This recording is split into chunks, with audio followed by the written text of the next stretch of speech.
we watched a little preview, if you will, of some gameplay from the new Mafia game from IGN, exclusive gameplay. And that was encoded to hell and back. It looked really bad. Even though it was in 4K, it was blocky, it was blurry. They got some shit for it. Here we are again. Exclusive hands-up preview. This is also new. It's in 4K. So far, it looks good. Just straight off. So let's take a look.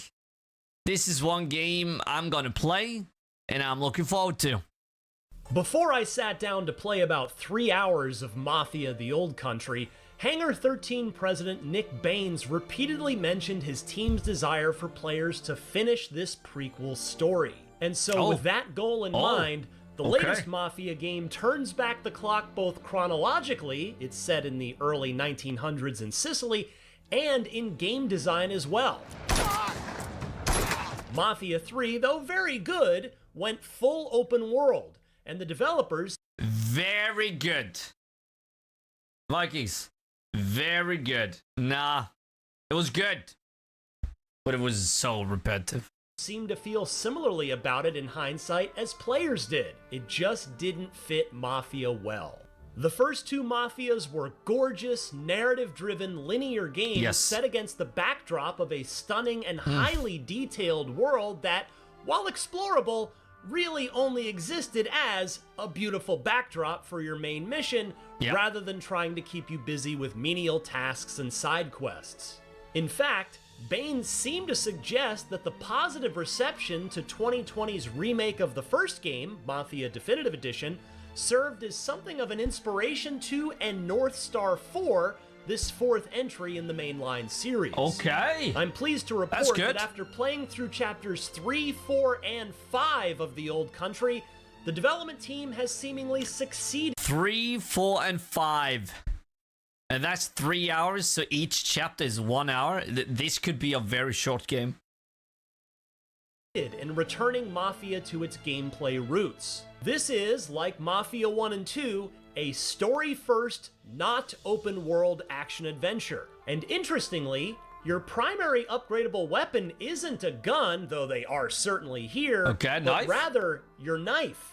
Stealth is fully supported, and even better, it's only going to be $50 at launch, or as I like to call it, a reverse Randy Pitchford price tag. Hell yeah, $50, let's go! So it is a short game.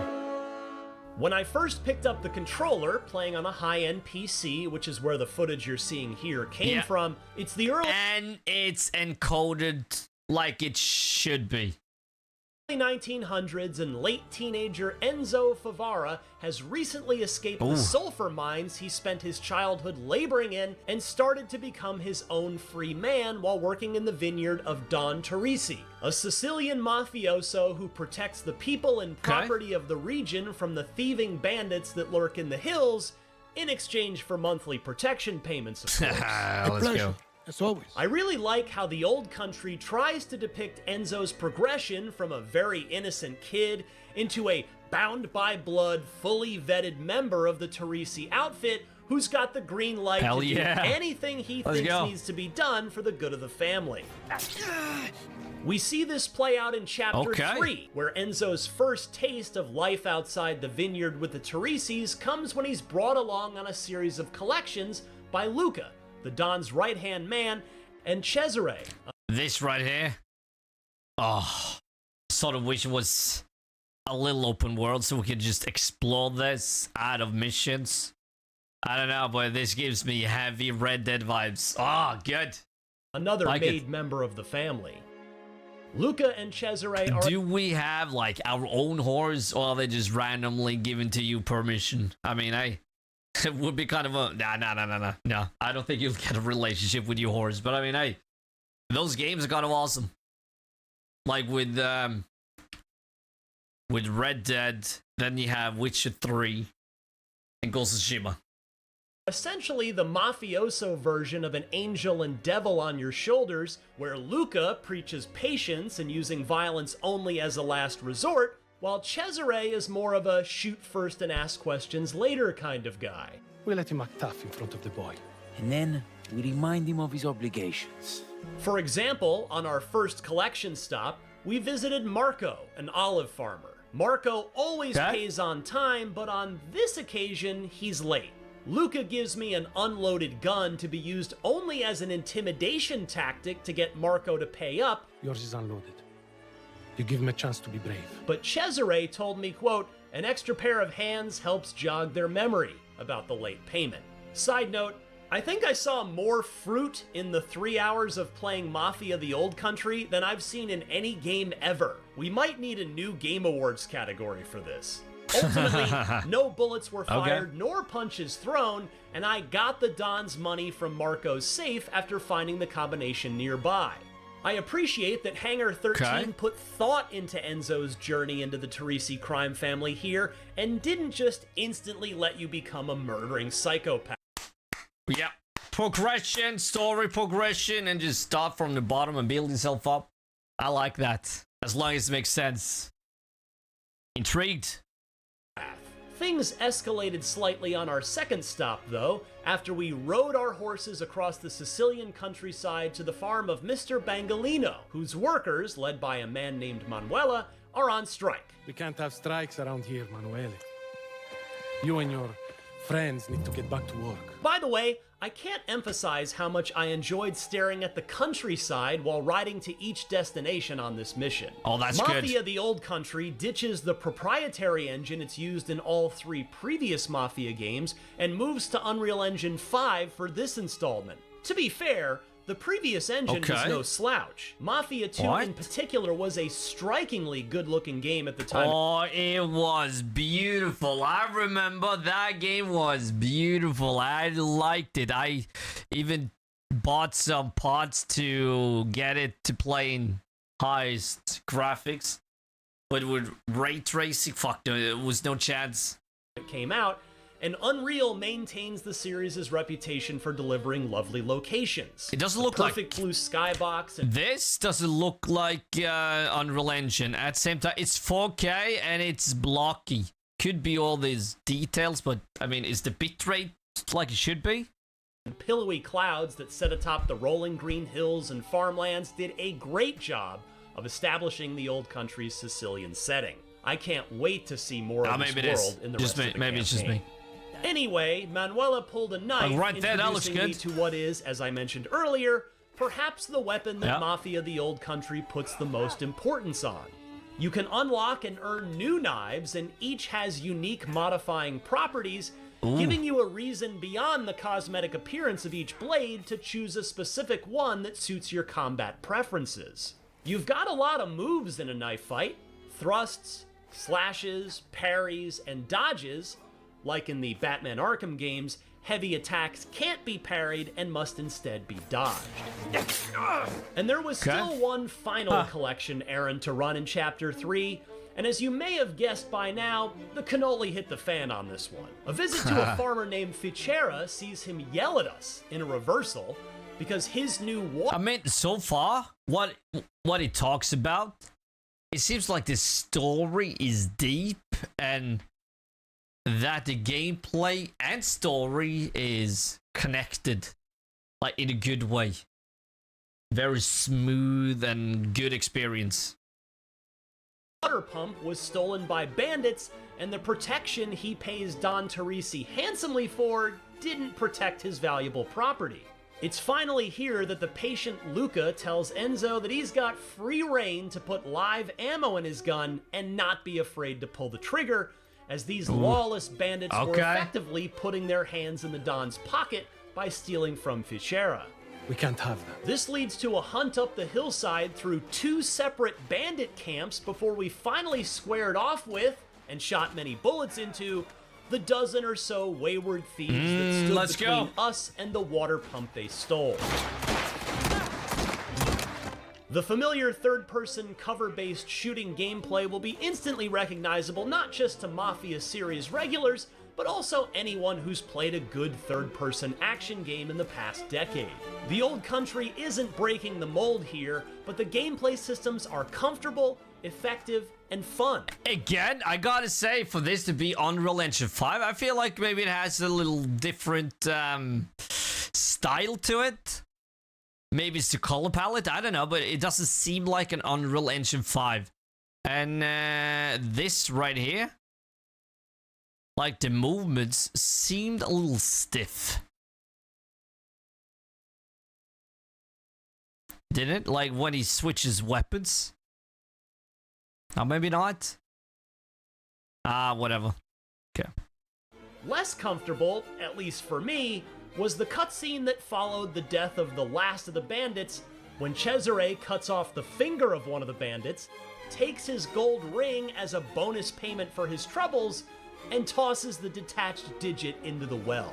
Could be pure gold. He's got no use for it now. True. He's dead. Forbidden love. Oh, romance. With all of your onboarding completed in Chapter 3, the next section of Mafia: The Old Country saw one massive mission play out, involving the Don's daughter Isabella, who Enzo clearly has reciprocated feelings for. Keep an eye on me. You'll be lucky if you can keep up. Let's go. And Gennaro, the son of Baron Fontanella, who's arguably an even bigger fish in the Sicilian mafioso sea than Don Teresi is. Gennaro wants to show off his fancy new car, and he also wants to woo Isabella, so he sets up a picnic date in the nearby ruins. It starts with Enzo having to babysit the gathering and ends with a kidnapping, a car chase involving you on a horse, a trail of bodies left in Enzo's wake, a stabbed, double-crossing business partner, a happy Don Teresi, and an even more smitten with Enzo, Isabella. It started quietly, with Gennaro driving Cesare in his car to the ruins. And I mean, hey, Vikings. This seems like maybe it starts slow, but then it just picks up. Again, this might be the best Mafia game to date. Maybe. The only thing I think is maybe IGN has been a little bad at showing how the game really is until now. Because now it seems a lot better than what they showed and what they talked about. So this might be actually a pretty good game. Isabella insisting on riding there on horseback alongside Enzo. Yes, you'll be able to choose and ride your own horse in Mafia: The Old Country, with each steed even having its own personality and characteristics. Yes! Based on what I played, it didn't necessarily seem like your choice of horse would materially affect gameplay, but it was a welcome way to add a bit of life and meaning to the narrative nevertheless. Here we are. Good. A pit stop en route to the ruins showed off the camera. That's what I just talked about. Pick the horse. Have a relationship with it. Sort of. I don't think you can feed it and stuff, but, you know, when you use the same horse, get a little attached to it. You can take pictures of scenic spots with. Have you ever used one of these before? Unfortunately, it was the only opportunity I had to use it in the 3 hours I played, but hopefully you get to use it semi-regularly over the course of the campaign. You're also introduced to the driving mechanics of the Old Country after you rendezvous with Cesare and Isabella in the form of a low-stakes race around the ruins. Perhaps a nod to one of Mafia 1's most infamous missions. But while Cesare and Enzo are messing around with Gennaro... The racing mission? Shit. Especially in the original one. I don't know how many times I did that, but whew. Many times. Many. In the remake, not so much. Car during his date with Isabella, bandits, I won't spoil their identity here, swooped in with guns blazing and kidnapped them both. They were really only after Gennaro, and having to take Isabella as well proved to be, well, you can imagine it ended up complicating things severely for the kidnappers. I got to wield a shotgun in this segment and found that it packed a satisfying punch. There was no bringing a knife, let alone stealth chokeouts to a gunfight here. I brought Enzo in with an itchy trigger finger. After After the aforementioned chase, I was able to run down their wagon and gun down plenty of the kidnapping cadre and rescue Isabella, who rewarded Enzo with a kiss. Don't tell the Don. But while Cesare brought Isabella back home, Enzo still had to get Gennaro back, because returning without either one would leave Enzo equally dead from either father. It's this section that allowed me to really unleash my inner Sam Fisher, as it was set up for stealth rather nice. Don't say that. Don't say that. Sam Fisher. I mean, I want a new Split Cell game. They're so good. Nicely in an open area, letting me pick my path and remain undetected. If you give me a stealth option in a game, I'm gonna take it 9 times out of 10. Same. And Mafia the Old Country was no different. Hell yeah. The developers later told me that they don't expect most players to make it through the entire area, which was admittedly quite large and stocked with a ton of bad guys, without alerting anyone. I took this as a personal challenge, and while I held out for quite a while, eventually I did get spotted and had to start shooting. But while you are in the Old Country's stealth segments, basic Splinter Cell rules are in effect. You crouch to make less noise, throw coins or picked up objects like bottles to distract bad guys, and can either knife them quickly or try to strangle them unconscious, which triggers a button-mashing QTE you've got to be quick about, lest they slip out of your grasp. There are even conveniently placed empty so probably the knife will make more noise, I would guess. But it's quicker, but makes more noise. Containers around that you can hide the bodies in so that they're not discovered. The Old Country doesn't break any new ground here, but in my experience, it does familiar stealth gameplay reasonably well. I do appreciate that there are upgradable bead slots on your rosary that affect gameplay, like this one that dampens the sound of your footsteps. And I appreciated those dampened That's a kind of cool effect or feature. Okay. Footsteps until I reached the last man standing for the kidnappers. Oh, let's go. Messina, whose real story you'll learn when you play the game yourself. Enzo challenged him to a knife fight, which Messina accepted by dropping his gun and engaging Enzo on his terms. All respect. I was having trouble timing my parries just right in the ensuing battle, but I kept enough blood in Enzo's body for him to emerge as the victor in the fight.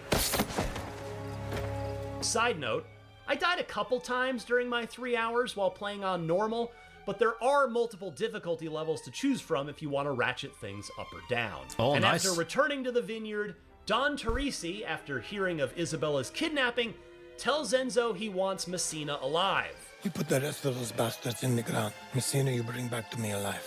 Whoops. Yeah, about that.